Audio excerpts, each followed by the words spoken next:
book, Transformer, that I passed around on the first day of class. I had to read the other book first, and then I get back to this.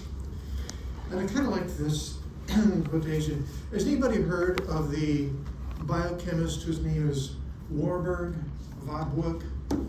That sounds familiar. I don't know what you came across in biochemistry. He's a famous guy.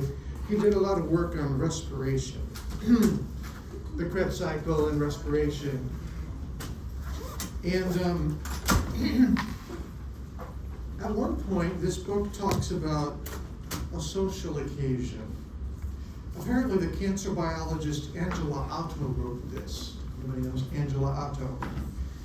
The house of the Vodwooks was the site of vibrant, this was like early 20th century, we're talking. The house of the Vodwooks, or late 19th century, was the site of vibrant social evenings, where Einstein played the violin, Planck played the piano, your Planck,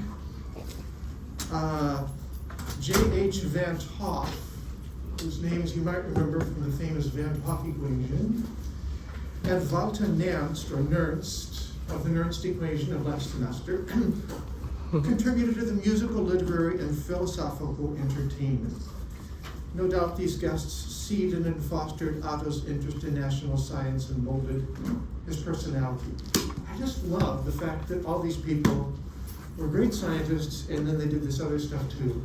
You know, they played the violin and they, whatever it is they were doing. I just love that. Because life is multifaceted. So, I just want to share it. Richard Kleinman played the bongo. You play the bongo? No, Richard Kleinman. There you go. Or the bongo. Yeah, cool. I want to begin by just a couple wrap-up comments, notes about this whole module we've been doing. You have the worksheets. Does anybody want to see anything about the worksheets before we go on? Wait, Yes, no? Yes, maybe. Maybe. 1 second. Yes, no, maybe? Yes. Give me 1 second. Okay. So I'll talk briefly about at least one of the worksheets. But just before I do that, I want to say more about this vector model and this cone model and another thing called space quantization. That's what we ended with last time. So let me, oh geez.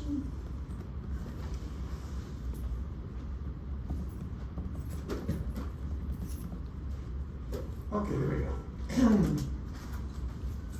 So I wanted to begin with what we were just discussing last time and adding a bit more detail. So if you remember, by the way, these are from the end of the slides for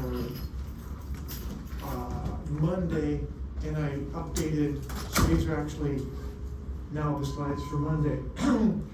We saw that this angular momentum vector can only have particular angles theta.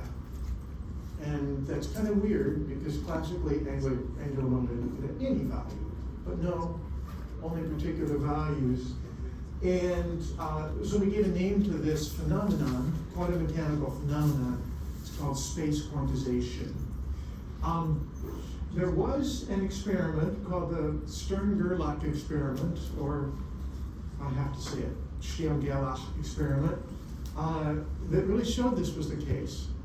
But the Stern-Gerlach experiment was done really showing about a different kind of angular momentum called electron spin. So I'm going to put off showing you the experiment until we get to electron spin. But just let me rest assured, this has been seen experimentally. The other thing we saw last time is that while you can specify the magnitude of the angular momentum, or the square of the angular momentum, and simultaneously one component, in this case the z component, you can't also specify the x component. And so this is a little deceptive. And the vector model is deceptive, and the cone model is better. Theta is still defined, but phi could be anything. Okay. I wanted to show you in more detail where that came from. A little bit. I hinted at it last time. It has to do with what commutes and what does not commute. So I want to show you that from the surface of a sphere, these two operators, L squared and the Hamiltonian H, commute. That means the commutator operator is equivalent to 0 times. And I want to show you why that's the case. So first imagine operating on our wave function. And the wave function, remember, is y, the spherical harmonic. We gave it a different letter, but it's the wave function. Operate with h. We've already seen that y is an eigenfunction at h, and the eigenvalues are what I'm showing you. Okay. What if we operate on y with L squared? I already showed you that y is an eigenfunction of L squared, and those are the eigenvalues. I showed you that a day or two ago. So I'll take that as a given that you believe that. So let's form the commutator, but slowly. So first, let's form L squared operating on H operating on Y. What does that mean? That means first we operate on Y with H, and when we're done, we'll operate with L squared. So here's the result of operating on I with H. Remember, we get Y back, and we just have the eigenvalue. Now we're going to operate on this with L squared. But before we do that, let's recognize this stuff is just a constant. So it can come in front of the L squared. Well, now we know when we operate on Y with L squared, we're going to get the purple stuff as the eigenvalue. So if you multiply these two constants, you get that, and of course you get back your I don't get it. eigenfunction, which is the wave function. It just Okay. Operating. So it's not operating on That has to make sense. Yes. Ask a question if it doesn't.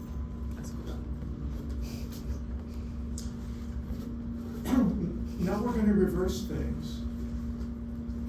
What if we put the H first and the L squared second? Well, it's not giving me a different. L squared is going to return its eigenvalue and leave you with Y. So then the eigenvalue where L squared can come out in front. H acting on Y gives you its eigenvalue.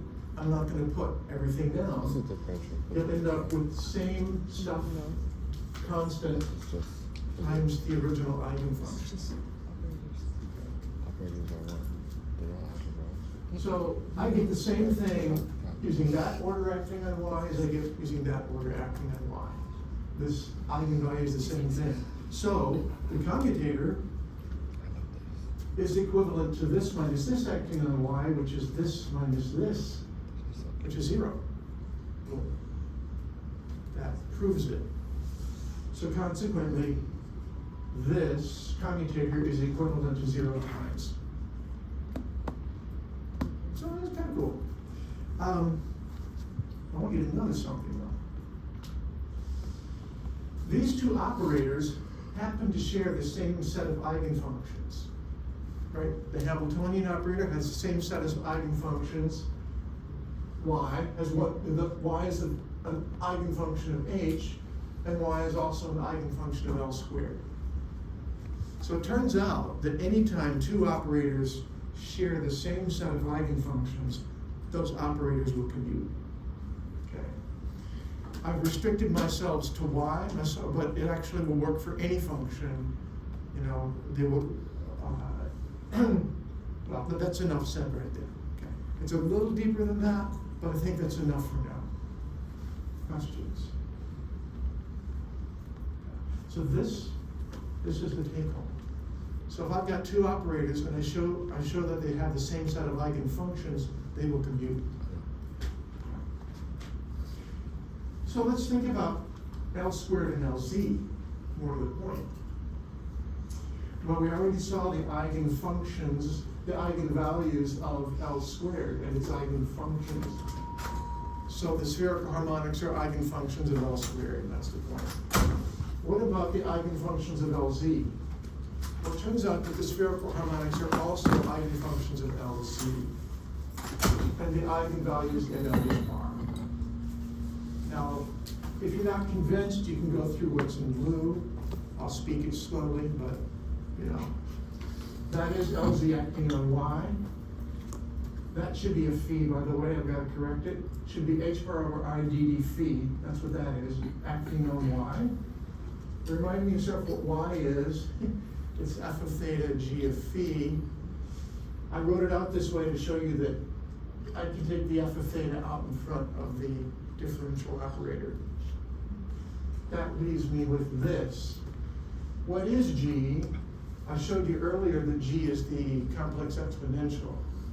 And when you operate on that with this, you end up with ml h bar f times this, but that times that is just y. So y is an eigenfunction of Lz as well as of L squared.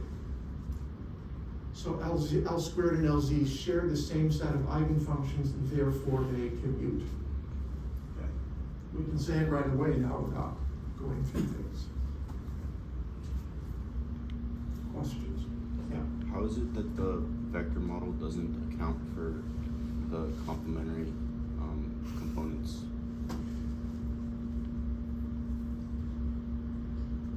Let me go through the next slide and come back to it. If I don't answer your question, All right. let me know. However, Lx and Ly do not commute with each other. Now, I'm not going to show it to you. To show it, I would have to show you the explicit function for Lx and for Ly in spherical polar coordinates. Okay, I'll have to ask you to look that up if you want to know. But you can show that Lx and Ly do not commute. And in fact, the commutator is equivalent to I h bar Lz. The Lz operator, it's kind of funky, it's true. Not so hard to show, really. Likewise, Ly and Lz don't commute, and Lz and Lx don't commute. So what this means is at the top, because L squared and Lz commute, you can specify L squared and Lz at the same time. Or you can specify the magnitude of the vector and its direction, and its L and the Z component at the same time. I should say the magnitude of the Z component. But you can't simultaneously specify Lz and Lx. That's too much. Remember, if two operators don't commute, they're complementary, and they have an uncertainty relation, and you can't specify them at the same time. So to come back to Jonah's question, then, if I go back to my original picture slide, where it go? Oh, I think it's the end. There it is. I need a pointer. So imagine. Let's think about just one of these vectors. It doesn't matter which one. Ooh, no, I'm forget about that. I have a pointer. I'll kill myself. Wait, she has a pointer, Professor. So imagine if you're this one, okay? So we know the magnitude because we know L squared. We know the Z component, and it is +1 in units of H bar. It's the Z component. Oh, thank you. Yeah. I need a helper here, but I'm already up here. So we're fine. We can specify that and the length of that at the same time because L squared and Lz commute. That's right. Looking at this model, notice that this is the Z-axis, that's the X-axis. We also know, according to the picture, it would seem, we've specified the X component of this. Draw a vertical line down, that's the X component. So the picture is saying we know Lx and we know Lz at the same time. Well, the commutator said we can't specify that much. Okay, we can't really specify that. What we can specify is the theta, the angle of declination here. That can be specified. That picture specifies the angle of declination, but it doesn't specify what Lx is.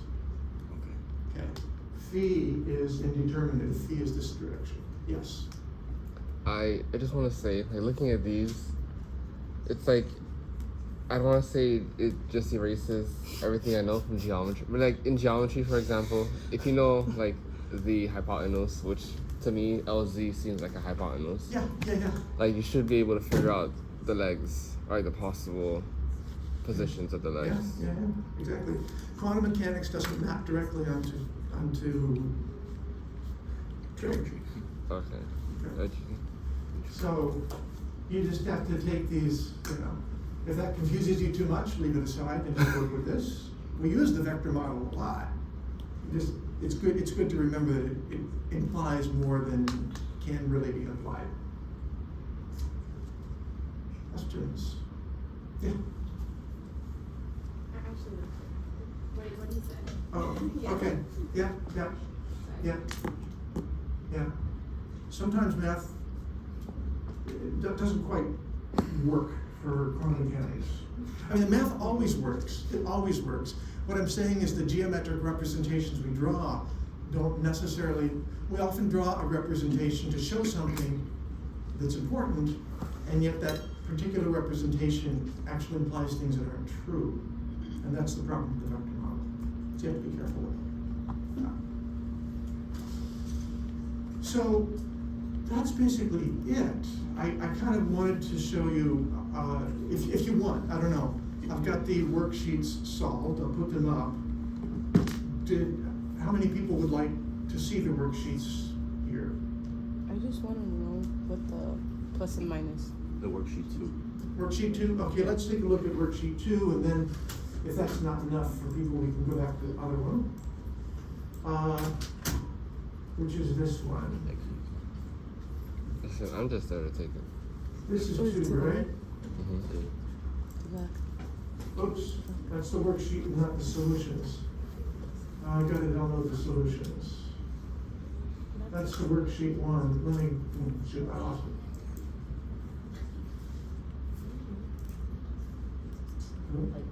Oh, here we go.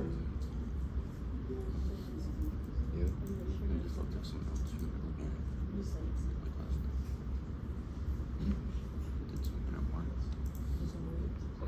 Okay, here we go, worksheet 2 solutions. Make it a little And bigger. then more.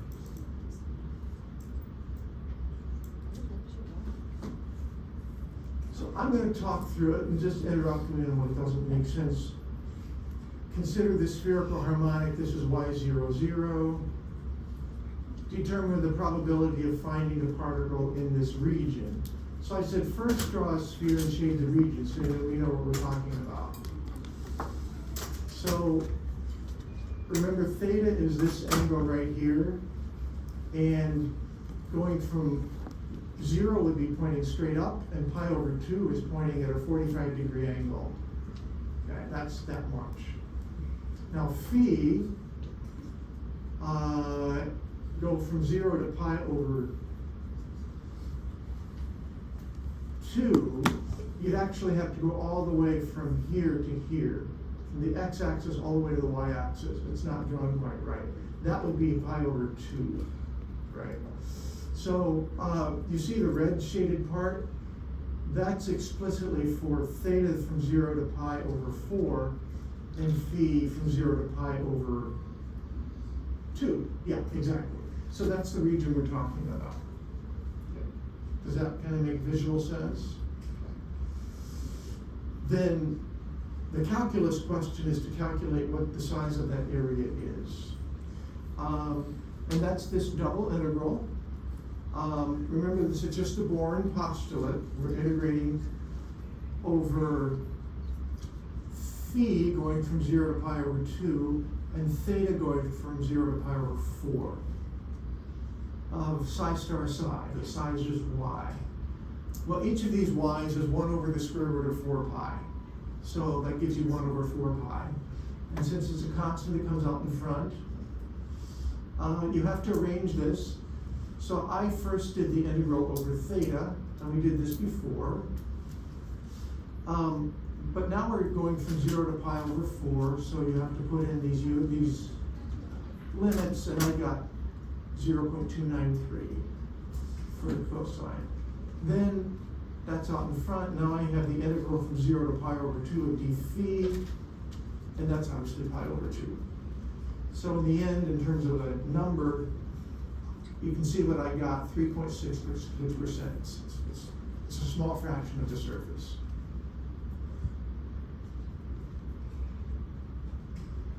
questions? So what, if you haven't taken multivariable calculus and it's not required, then the thing is to make sure you understand how to do that double integral. And I always double check by drawing the picture, or I tend to, and see if it makes visual sense. You can ask yourself that question, I think it does. Question 2 is the same thing, except it was for the L equal the 1, 0 state. So you had to look that up, or I guess I gave it to you as a given. So it's this double integral, right? So now it's more complicated. So you have to evaluate as the inner integral cos squared sine d theta. And I evaluated it. I guess I just said set it up. That was enough, right? But it would be good to carry through and evaluate it, and I'm going to do that here.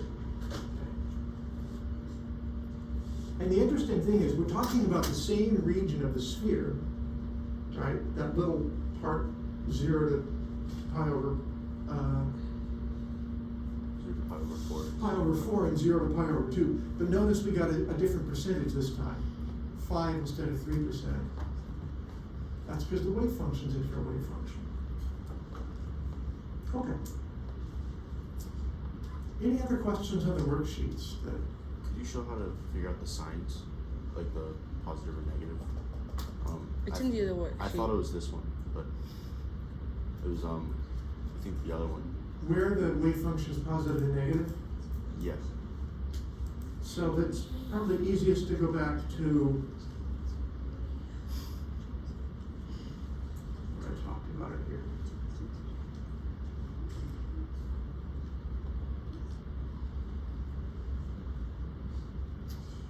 Probably more useful. I'd like to talk through the one that I did before because it's the most straightforward, okay? So, let me see if I can find a piece of paper.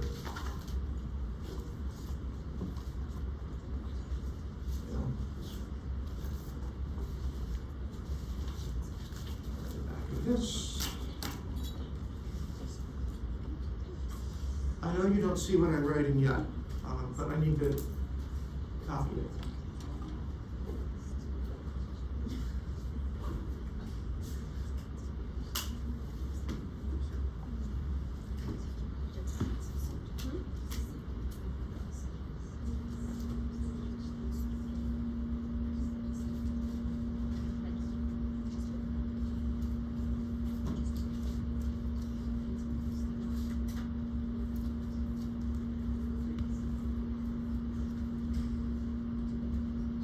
Okay, so y20 turns out to be that. It was on the previous slide.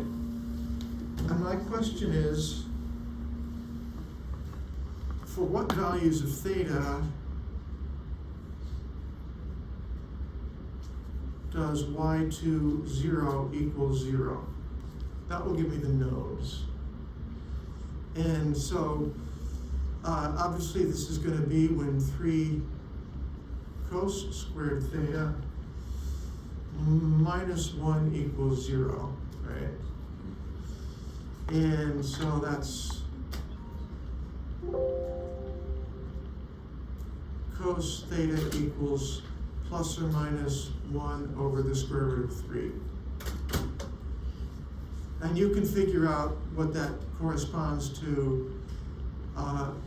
If you're not sure on your, in Excel, use the Inverse. the a cos, say a cos of 1 over the square root of 3, and that will give you the arc cosine, which is the inverse function. That's how you do it in Excel. On your calculator, it probably varies from calculator to calculator. You'll find in degrees, this corresponds to 54 degrees or 125 degrees, as I recall. Mm-hmm. Okay. So if we draw our sphere, so 54 degrees is going to be about that. So that corresponds to that angle. If you drew a circle, it would be a circle around like that. 125 degrees is this far That's this angle, and then you'd have to draw a circle around the whole sphere because phi can have any value. Okay, that's your node. Okay. Now, where do you put the plus or the minus? You put the plus in the region where y turns out to be positive. Now, imagine that you're talking about 0 degrees. Well, the cos of 0 is 1. 3 cos squared is 1. 3 cos squared minus is 3, I'm sorry. And so 3 cos squared minus 1 is 2. It's a positive number. So up here, when theta is 0 or close to 0, it's positive. Okay. You'll see as you go through the node, all you have to do is plug in some values of theta. I'm sorry. You'll get negative down here and you'll get positive down here. Just plug in a couple values. Okay, thank you. Okay. Fair enough? Okay. So, wash your brains. We're gonna start talking about atoms.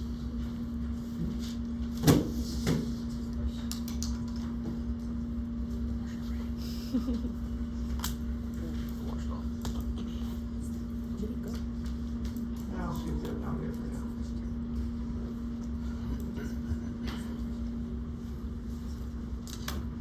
So let me verbally, tell you, I want to begin by telling you this is an introduction, overview of this next section, which is chapter 8, focus 8 in your text.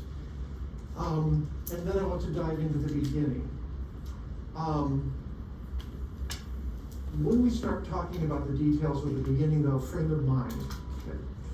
We've been solving differential equations, and they're only going to get more, this will only be more complicated.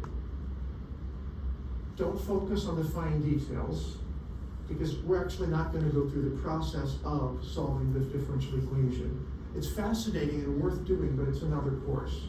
The physics course, for example. I will show you the solutions. What I want you to focus on is the kind of the bigger picture. Do the solutions make sense? How can I visualize them? Can I make sense of the physical form of the wave function? What are the energy levels? Are there quantum numbers? What are they? Those sorts of things. You will find out that the energy levels tell you the energies of the hydrogen atom in this case, and the wave functions will tell you what the SPDF orbitals are. They're just the solutions to this Schrödinger equation. So try to keep the big picture, and don't worry about just all the math behind the scenes here, because it can be done, but it's just not what this course is about. Now,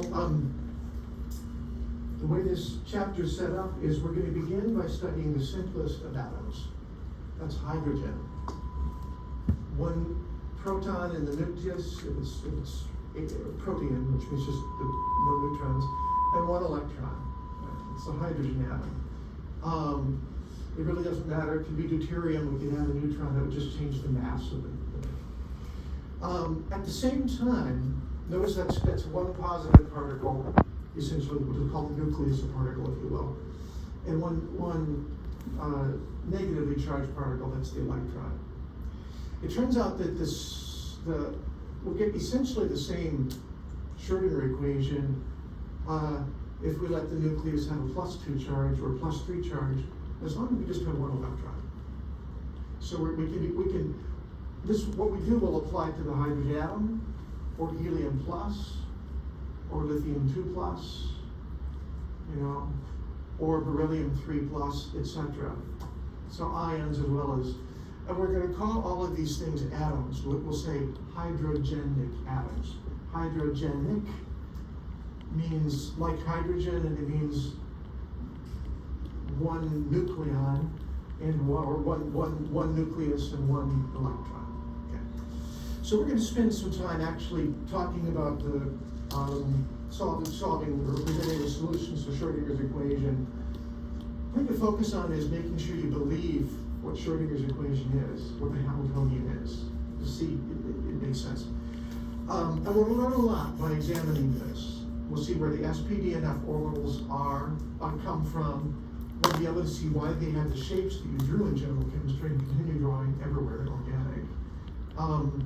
we'll learn things about the nodes that turn out to have some significance to us. And you'll see where the N and the L and the N spell quantum number come from, things you knew already, and other stuff. That's going to take at least the rest of this week. When you come back from spring break, we'll talk about what we call complex atoms. That just means 2 or more electrons. And it gets interesting, but you're going to find, students often tell me it feels like there's a phase shift in the course. All of a sudden we stop solving differential equations and we talk in more general terms. And that is going to happen. So instead of then explicitly solving the Schrodinger equation for helium, or whatever atom you talk about, we'll talk about some general principles, and you'll encounter where the Pauli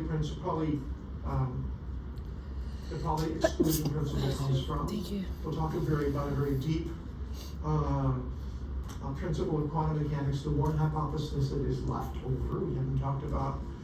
And then we'll understand multi-electrons much better. We'll talk about things like shielding that you've seen before in general chemistry, and you'll learn things that are totally new. How do we describe the wave function of a multi-electron atom, complex atom? And we need new quantum numbers.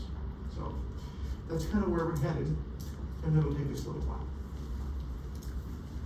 So today I'm going to work mainly from PowerPoint, actually, because we're not really solving many equations.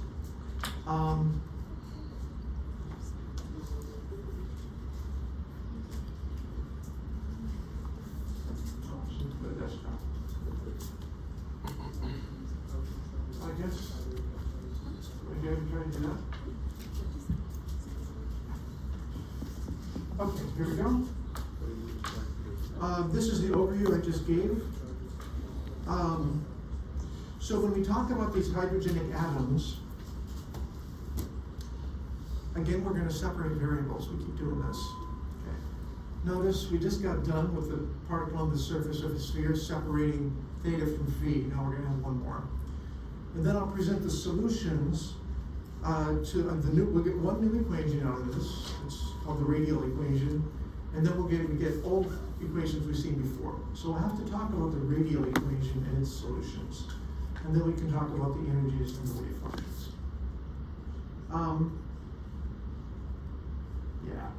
That's fine, I'll just say that. We don't need to go through that again.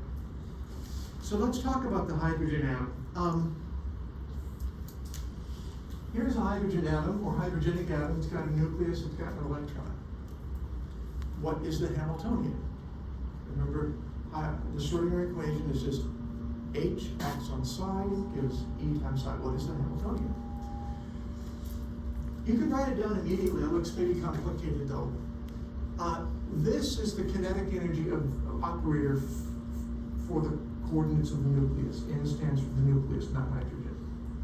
So if it's in Cartesian coordinates, it's just partial squared with respect to x squared plus partial squared with respect to y squared plus partial squared with respect to z squared. That's the Laplacian. Then we also have the kinetic energy of the electron. So this is for the x and y. When I said x, y, and z coordinates, I wasn't specific enough. It's the x, y, and z coordinates of the nucleus. And this would be with respect to the x, y, and z coordinates of the electron. Okay. So we got 6 coordinates already we're talking about. And then we have what turns out to be a problem, but anyway, this is the Coulombic interaction between the nucleus and the electron. Charge interaction. This is just Coulomb's law. So I guess I should take it apart. The red thing, R, is just the distance between them. Doesn't matter what the direction is, it's just, Coulomb's law is just how far apart are things. Okay. So that's the distance between the nucleus and the electron. Now the charge of the electron is minus E. So E stands for the magnitude of the charge of electrons in coulombs. I forget the exact number, but it's a tiny, tiny number. You can look it up. And we use it so often we just write negative E is the charge of an electron. And maybe I should go to a dot can and just write that.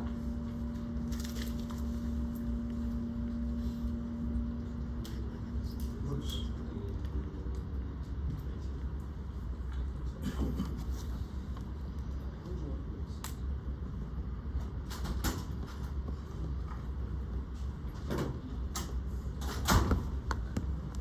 Minus E. So E is a constant you can look up. I didn't think to actually look it up, but you can look it up. And obviously, it's not the number E, which is, you know, it's this other thing, 2.4 or something. But it's this is the electric charge. The magnitude of the charge of the electron is E. So the electron's charge is E. The nuclear charge is a multiple of E, and Z is the multiple. So for hydrogen, Z is equal to 1, but the charge on the hydrogen atom is not 1, it's 1 times E. Right. For helium, Z is equal to 2, and the charge on the helium is 2E, and lithium 3E. So, questions? Okay. So we often write Coulomb's law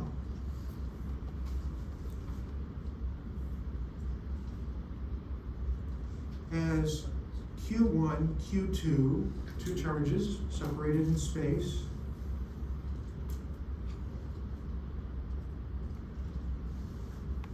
by a distance r, all over 4 pi epsilon naught r. Now, 1 over 4 pi epsilon naught is sometimes called the Coulomb constant.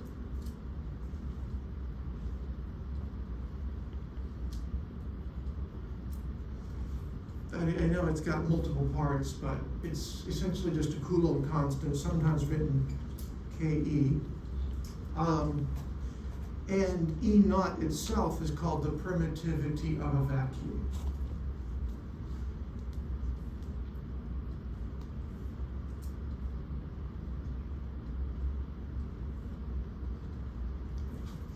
Or the permittivity of empty space. For our purposes, we're just going to think of this as one thing, you know. Questions on that? Coulomb's law. Okay, so back to here. This is just Coulomb's law. The minus E is the charge on the electron, and the plus ZE is the charge on the nucleus, and the product of those is minus ZE squared. So this is Coulomb's law. In R, by trigonometry, and yes, DeAndre, trigonometry works in this case, is just this. So there we go.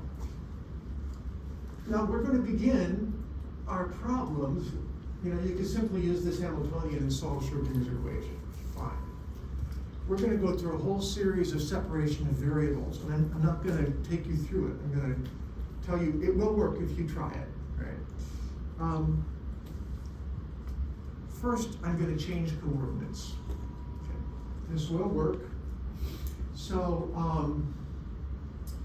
by the way, those, you know, if you take much physics, you'll learn that physicists say, I've already said this, the choice of coordinate system makes all the difference in the world, makes things simple or hard. So this will simplify. We're going to think about the center of mass. So there's a center of mass for this two-particle system, and I've drawn it as the red thing here. It would actually be much closer to the nucleus, but I needed to show it. So, because there's such a difference between the mass of the nucleus and the mass of the electron. But let that be the center of mass. This is the vector capital R, saying where the center of mass is. The other coordinate we need is the distance from the nucleus to the electron. Notice it's not the distance from the center of mass to the electron, it's the distance from the nucleus to the electron. Turns out, if you try to separate variables, you will be able to. And you can re-express the Hamiltonian in this way.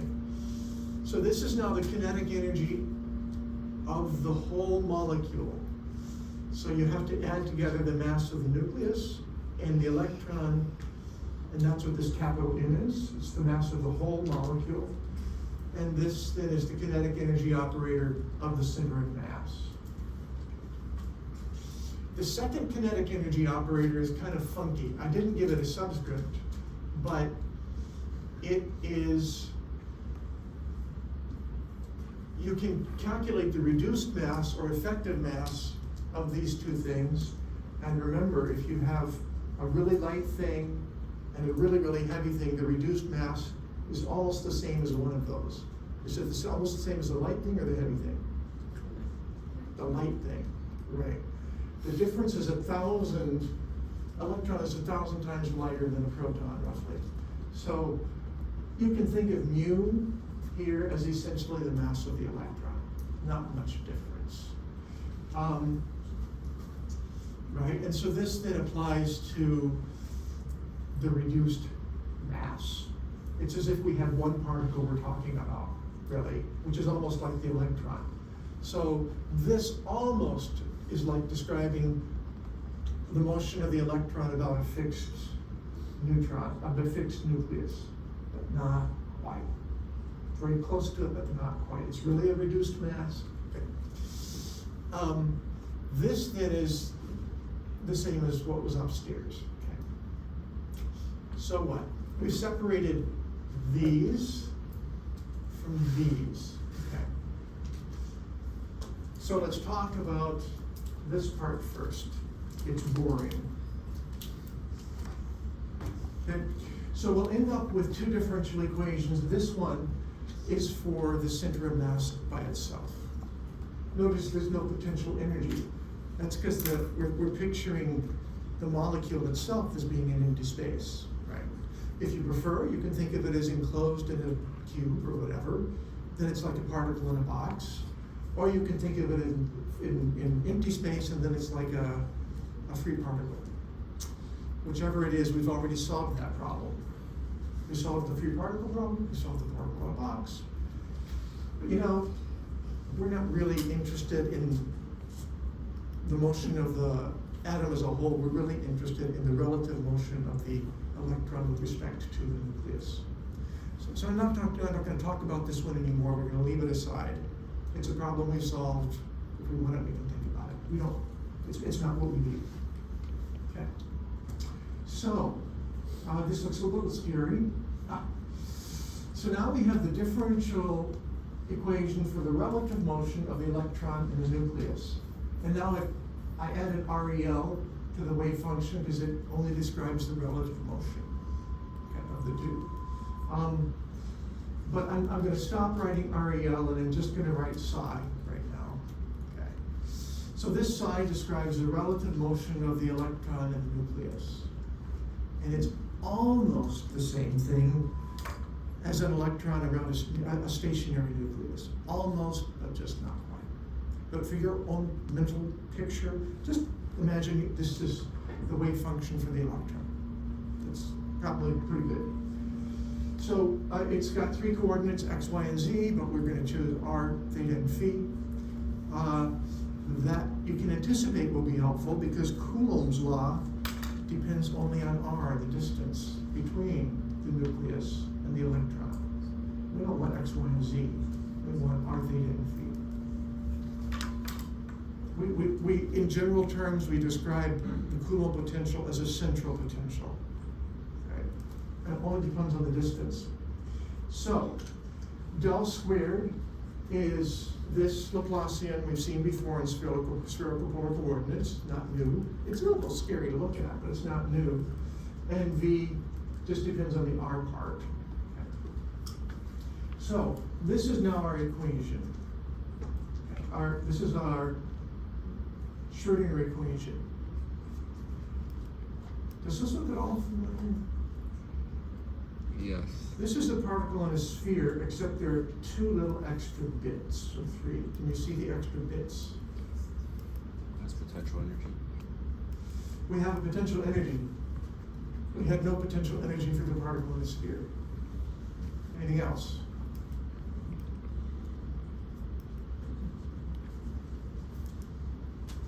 There are two other bits that are new. Stop that.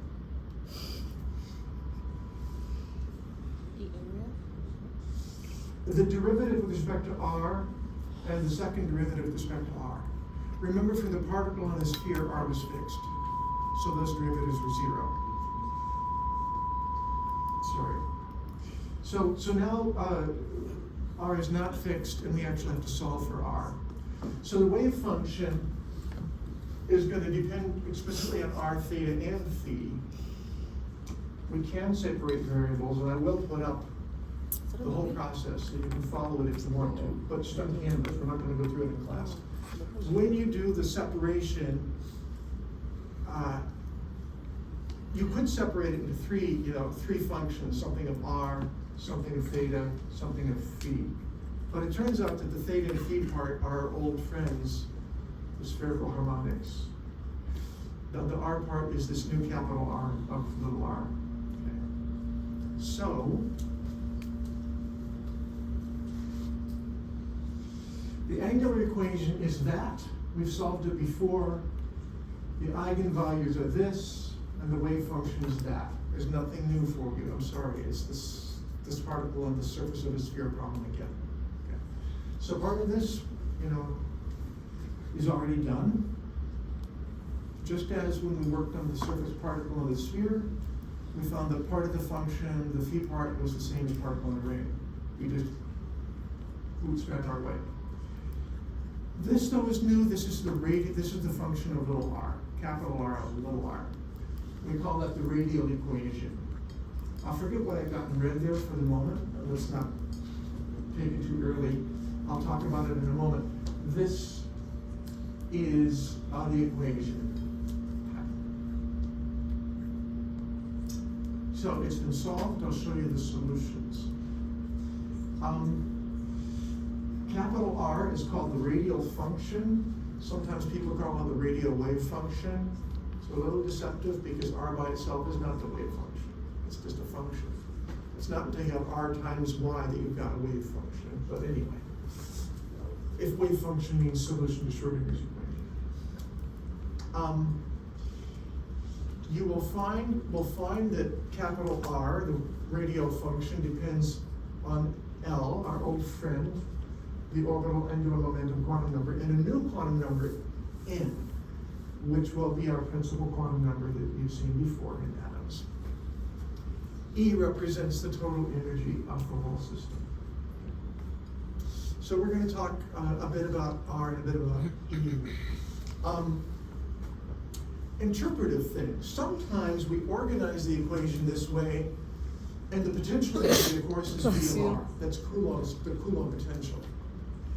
And then we have this other bit, L plus 1 h bar squared over 2 mu r squared, that came from solving the spherical, the angular part. So you'll notice those there. So that's really a constant for a given value of L. We often talk about those two terms together. We call the first one is the actual potential energy, and the second one is really a centrifugal potential. So you've all heard about centrifugal force, right? The centrifugal force is a pseudo force that you experience if you're on a merry-go-round and it starts going really fast. You feel yourself pulled out, right? It's because it's your moment of inertia now that's in question, and it feels like there's a force pushing you away. Well, the electron feels that same thing if it's circling the nucleus. It feels that. It's being pulled in by what is really a centripetal force, being pulled in by Coulomb's force, but that means if you're in the inertial frame of the electron, you feel like something's pushing you back because he's balanced, centrifugal and centripetal. So we sometimes call these two together, the actual potential and the centrifugal potential. We call that the effective potential. And it brings some insight to think about this. So notice, here's the effective potential. Notice that, suppose first that L is equal to 0. If L is 0, then the centrifugal potential is 0. And so the effective potential is just the first part. Now notice that as the distance r gets large, V effective then goes to 0, right? That's this asymptote. But as r gets small, as the electron approaches the nucleus, the effective potential gets very large but negative. Zoop, right? That means, a negative energy value means the electrons are going to spend a lot of time there. That's very favorable, very close to the nucleus, when L is 0. Now, when L is not 0, of course, then upstairs here, like if L is 1, you're going to have 1 times 1 plus 1, that's 3, h bar squared over blah, blah, blah, r squared, right? So this is non-zero. And furthermore, since we have r squared in the denominator, as r gets small, the centrifugal potential gets huge fast, and it's positive. So that's why you get, the asymptote's to 0 at large r, but you go up fast. And that gets huge. We've seen that a particle really can't enter a region where the potential energy is infinity, right? It goes up too fast. So that's interesting, because that tells us, because of the centrifugal potential, if L is non-zero, you just can't, that electron can't get close to the nucleus. It's just like when you're on the merry-go-round, if you try to get into the middle, the force won't let you, and you keep being pushed back. So as a consequence, that just says what I said. Here we have, this says the wave function as a function of the radius r, that's the distance, essentially the distance between the electron and the nucleus. So you have to imagine all that's mattering is the radius. When L is 0, notice the wave function is large close to the nucleus. In fact, when L equals 0, the electron can be found in the nucleus. It's not unusual. And I'll give you a hint. L equals 0 corresponds to your s orbital. On the other hand, if L is 1, and that corresponds to a p orbital, you're never found in the nucleus. It's hard to get, and so forth. So that's a little insight to thinking about these qualitatively. Leaves you questions. Okay. So, moving right along. Yeah, there you go. This one's supposed to be down there. So I want to talk a little bit about the radial function. This is the solution to that R, capital R, the Schrödinger equation for the radial equation. And I'm going to tell you what it happens to be mathematically, and then we're going to see how do we visualize it. Okay. So it's complicated, of course, but what you see is a normalization constant times the coordinate r to the power of L times this capital L thing that depends on N and L. Capital L is a new polynomial. I'm so sorry. And they're called associated Laguerre polynomials. So we've met the new polynomials. We've met associated Legendre polynomials. Now we've got Laguerre polynomials to deal with. And actually I already showed you a couple of them. They're not, well, let me come back to them. And then a decaying exponential. You now know to look at this. When you see an exponential, see what the sign is. It's negative there, times r squared, so the exponential is negative. So you know it's going to be small when r is 0, large when r is 0, and then it decays. It's a decaying exponential. So that would be enough, but it's not.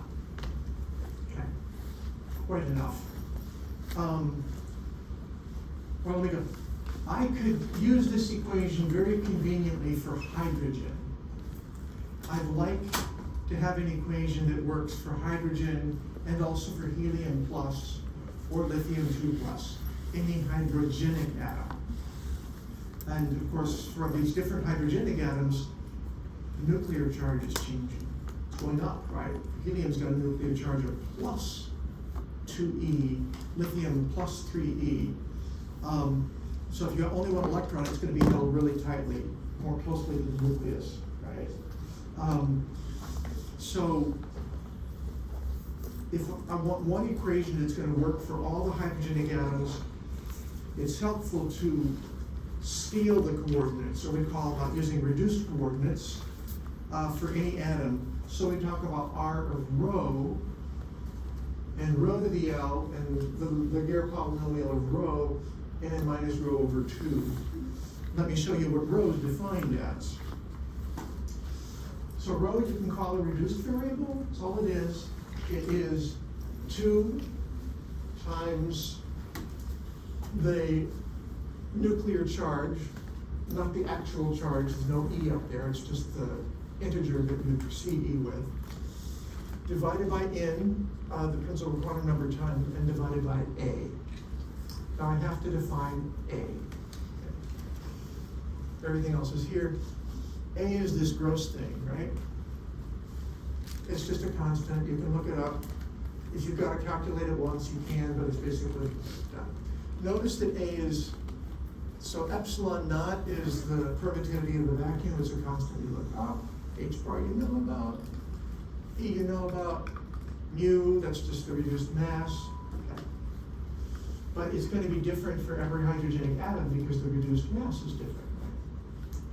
Now, is a little bit of good news.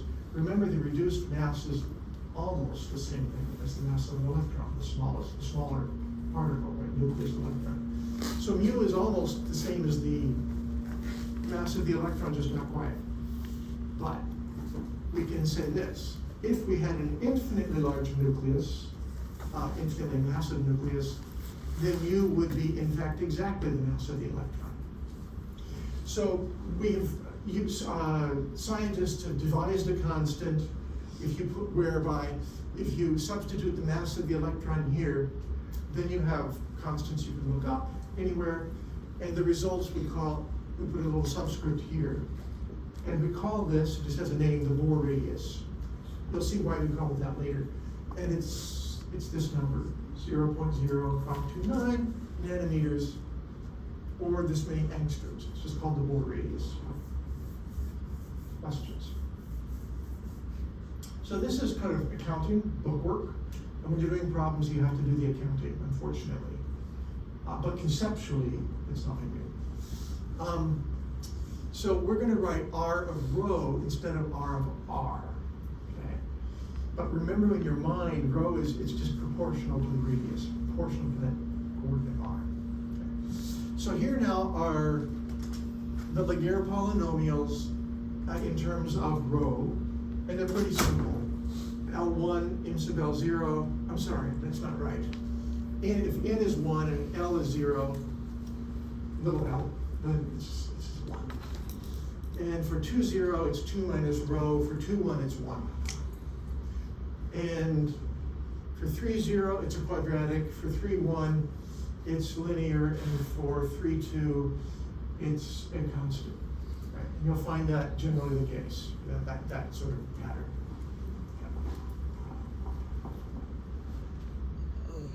I already said that. So with that in mind, let's take a moment to form mental pictures of these radial functions. Whoops. Associated with your polynomial. There you go. Okay. So let's look at these one at a time. And let's start with the upper left. This is the radial function without the normalization constant. It's the whole radial function for n equals 1, L equals 0. So notice the radial function is just this decaying exponent.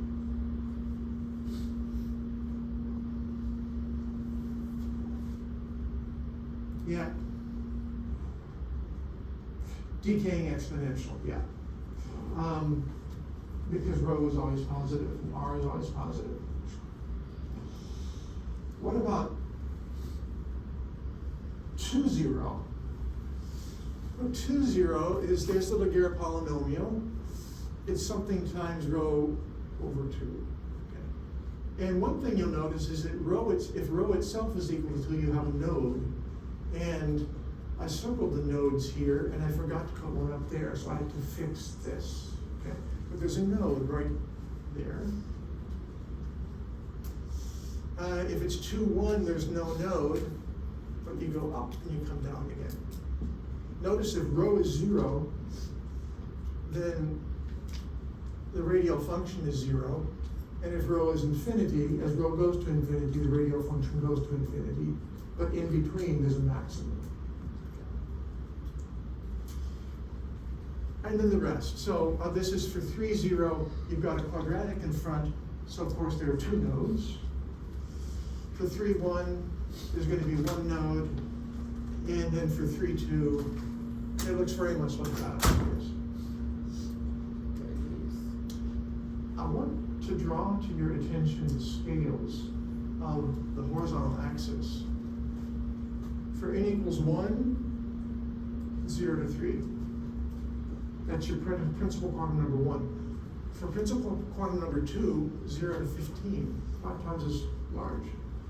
And for 2-1, that same scale really does work. So as the principal quantum number gets larger, the wave function is farther out in space. Your orbital gets bigger.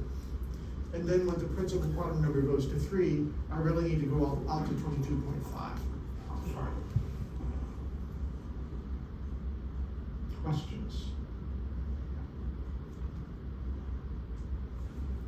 Does it make sense?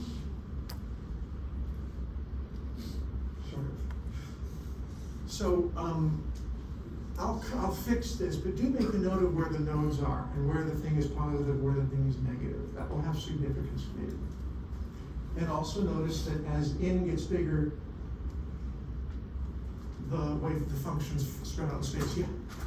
One thing that I can see in the graphs, whenever L, its integer is just 1 lower than n, it's always positive, right? Correct. Is that forever, or is that just for these examples? It's true that when n minus L gives you the number of nodes, a point I was going to make later. But here, n minus L minus 1 gives you the number of nodes. So this is n minus L minus 1 gives you 0. Here, n minus L minus 1 gives you 1. Here, n minus L minus 1 gives you 0, etc. It's a general pattern. Yeah. You find so many patterns when you start looking at these things. You like patterns. Oh, there I said it. You just anticipated. There you go. Next thing I want to tell you about is the energy. All right, we visualized the radial function. Now let's talk about the energy. This is the energy you get, and you can satisfy yourself with this. You can plug in the product of the radial wave function, the spherical harmonic, and Schrodinger's equation, and see what you get. That's what you get. What quantum numbers does the energy depend on? It's obvious. Why would you want to even say something? Just one. N. The energy is independent of L. It's independent of M sub L. Depends only on N. Notice that the energy is always negative here. Notice that the larger Z is, and Z is what? Remember what Z stands for? Number of protons. Number of protons in the nucleus. So it's the nuclear charge without the constant E. So as the charge goes up, as the nuclear charge goes up, the energy goes up by the square of the nuclear charge. So because that's negative, because energy is negative, it's getting very much more negative very quickly. Well, that makes sense, right? So the nucleus and the electron are attracted to each other. Very favorable attraction. So as the nuclear charge goes up, that favorable attraction gets more and more favorable. Notice the n squared at the bottom. So when n is small, the energy is, it's negative, and it's hugely negative. But as n gets really big, the magnitude of E sub n approaches 0. So let's plot this. Well, I just made these points, right? I should say R sub n is a constant that is slightly different for each nucleus. It's called the Rydberg constant. I just didn't write there. Here it is. Okay. the Rydberg constant. Now, for the accountants in the room, and that's all of us, I'm sorry to say, the Rydberg constant is something you can look up, but it's defined this way. N stands for nucleus. It does not stand for nitrogen. Nucleus. It's all this stuff, right? You know what E is, you know what epsilon naught is, you know what C is, the speed of light, H. Have you encountered the number 8 before? Anybody seen an 8? Okay, so you know that. Now mu is the reduced mass. So notice that varies from hydrogenic atom to hydrogenic atom. So the Rydberg constant actually is a different constant for each of these atoms. That's the funky thing. Now, so if you look this up in a table, you're probably not going to find it, because they're not going to tabulate one for every freaking atom. What you will find is this. This is what the Rydberg constant would be if the nucleus were infinitely large. Remember, when you're infinitely large, mu becomes just the mass of the electron. Okay? This is the Rydberg constant you'll find in the table, all of the stuff multiplied together. Okay? So, if you need, for most purposes of your purposes, this will be good enough, even if you're talking about hydrogen, because the mass of the electron and mu are so similar. If you need really, really exacting work, you have to calculate mu, take the ratio of mu to m sub e, and multiply that by r infinity, which you can look up. Okay. This is accounting, and you just have to do it if you have to do it. But most of the time, all you need is r infinity. With that in mind, let's picture the energies. So, notice that the lowest energy you get is if n is 1. And it's negative, of course. Now for hydrogen, E sub n is minus hc times the Rydberg constant for h divided by n squared. For hydrogen, that's what you get. So when n is 1, this is the energy. When n is 2, this is the energy. 2 squared is 4, 3, etc., etc., etc., and you approach 0 as n gets larger and larger. And you never go above 0, do you? It's kind of fun to think back to the particle in a box. Particle in a box, you started with a small jump from n equals 1 to n equals 2, and then a bigger jump to n equals 4, bigger to n equals 5. So the energy levels got spaced farther and farther apart as you went up. If you remember, for the harmonic oscillator, they were spaced equally. And now they get closer and closer as they go up in value. Other thing I want you to notice is you stop at 0, but I have something above 0. We call that the continuum. If you're above 0, then the electron is no longer bound to the hydrogen nucleus. It has enough energy to escape the nucleus. It's got escape velocity, you might say. And so you don't really have an atom anymore. You've got H plus separated from an electron. So we call those the continuum solutions, and they're not describing an atom anymore. So that's it. So I should say, it's always good to define the zero of energy here. The zero of energy is for an electron and the nucleus infinitely separated and with zero kinetic energy. So they're both stationary and infinitely separated. Then as the electron and the nucleus take on kinetic energy, but are still infinitely separated, that's when you go up to the continuum.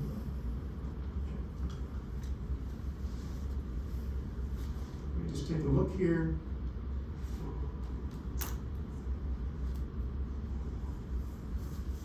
Questions? Okay. I want to tell you one more little story, and this is just about units. Okay, just about units. When we talk about atoms,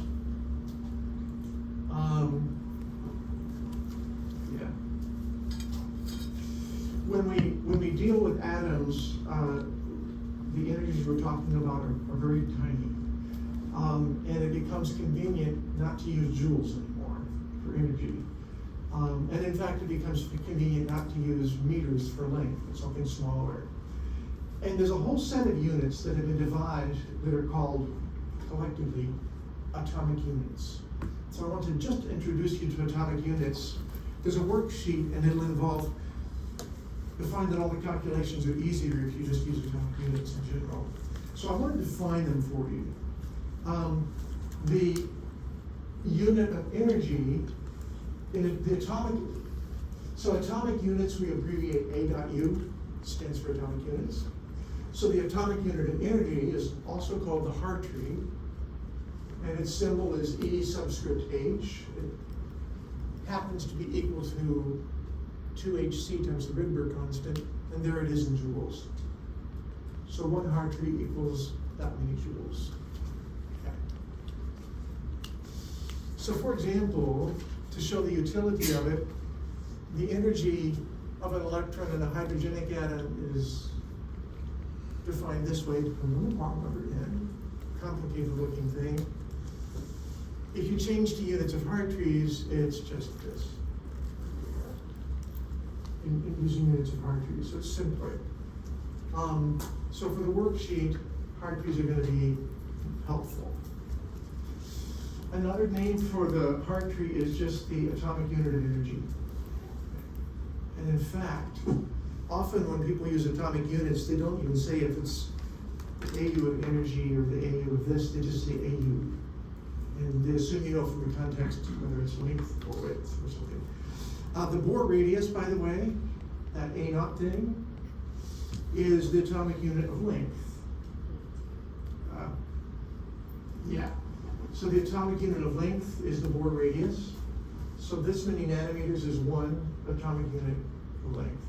It's really convenient. Now it turns out that the Coulomb constant, 1 over 4 pi e epsilon naught, is 1 atomic unit, for the Coulomb constant. So consequently, and I should say the atomic unit of charge is the magnitude of the charge on the electron. So E, which is the number of coulombs, is equal to 1 atomic unit of charge. And so consequently, the Coulomb potential written in atomic units becomes just that. Right? I wrote it over A0. Remember, A0 is 1 in atomic units. So, let me show you the worksheet that I would like you to work on for next time. Sorry. Oh, let's see.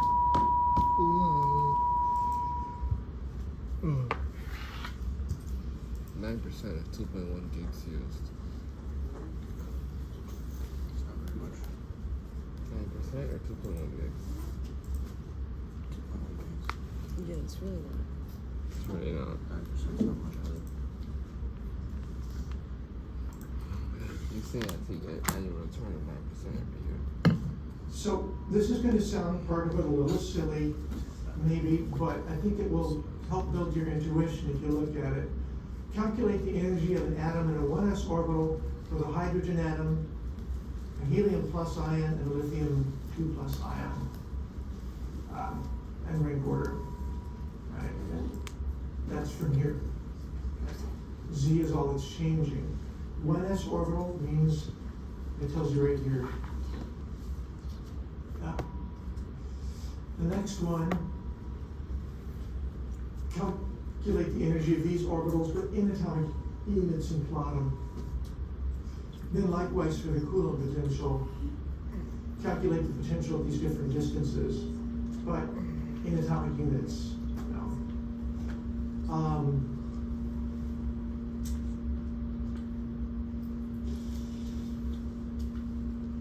Determine the kinetic energy of an atom, an electron separated from a nucleus by those distances. The next, that might be all you have time for, and that's fine. But eventually, it's a stop here in class. I did this in class once. The last two problems are about a classical turning point when you've found classical radius. So you can think about that if you want, otherwise I'll introduce it later.